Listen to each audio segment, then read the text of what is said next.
అందరికీ నమస్కారం. ఈరోజు పల్నాడు హాస్పిటల్లో గురజాల మాజీ శాసనసభ్యులు కాసు మహేష్ రెడ్డి గారు ప్రెస్ మీట్ నిర్వహించడం జరిగింది.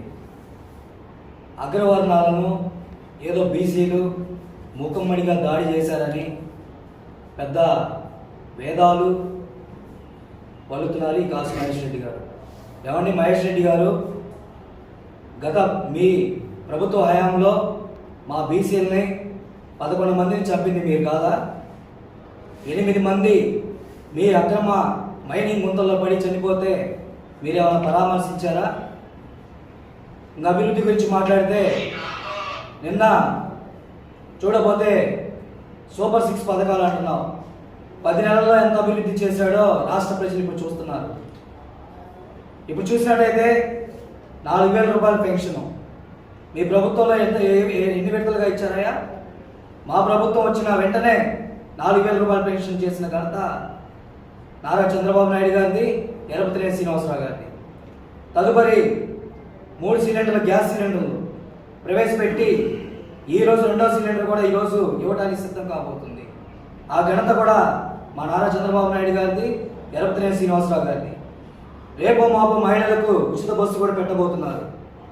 తర్వాత తల్లికి వందనం పథకం కింద 15,000 రూపాయలు ఇవ్వబోతున్నారు.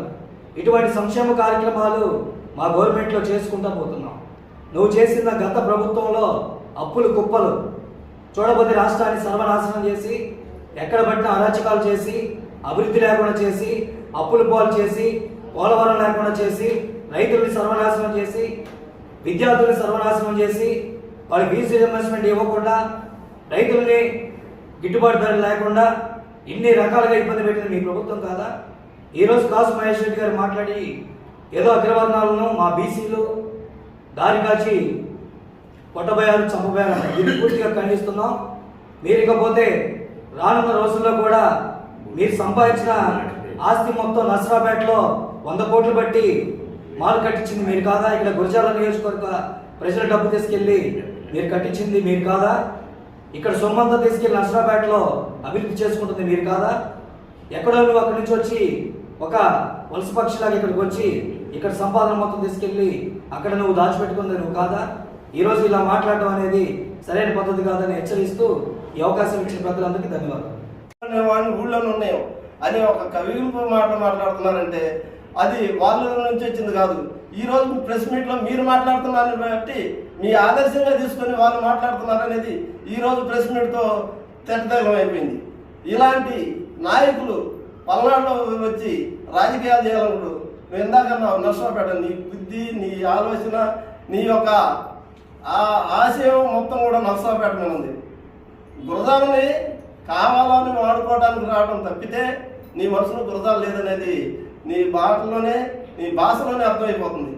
కాబట్టి గ్రామాల్లో శాంతి నిలపాలని కనుక నీకు అని ఉంటే, నిజంగా నీ పార్టీ వాళ్ళు కనుక ఆ రోజు తప్పు చేసి ఉంటే, అవును ఆ రోజు నాకు తెలియకుండా మా వాళ్ళు తప్పు చేశారు కాబట్టి ఈరోజు మేము పశ్చాత్తాపడుతున్నాం, మేము ఇంక నుంచి తప్పు చేయం, దానికి మేము ఇదిగా ఉంటున్నాం అని కనుక మీరు కనుక కోరగలిగితే మా నాయకులు ఎరపతినేని శ్రీనివాసరావు గారు ఈరోజు కూడా ఎక్కడా కూడా మమ్మల్ని ఎంతో ఇదిగా మాట్లాడుతున్నాడు. మా కూటమి ప్రభుత్వం వచ్చిన తర్వాత ఎక్కడ కూడా గ్రామాల్లో వివాదాలు రావడానికి వీల్లేదు, అభివృద్ధి మీద పోటీ పడండి అని ఒక పక్క ఆయన చెబుతుంటే, మీరేమో ఈ మా గవర్నమెంట్ ఇచ్చినాక మేము ఊరి నుంచి పంపిస్తాము, దేశం తగిలేస్తాము అని మాట్లాడుతున్నారంటే అది నీకు సభ్యత కాదని ఈ సభాముఖంగా చెబుతూ నేను నిర్వహించుకుంటున్నాను.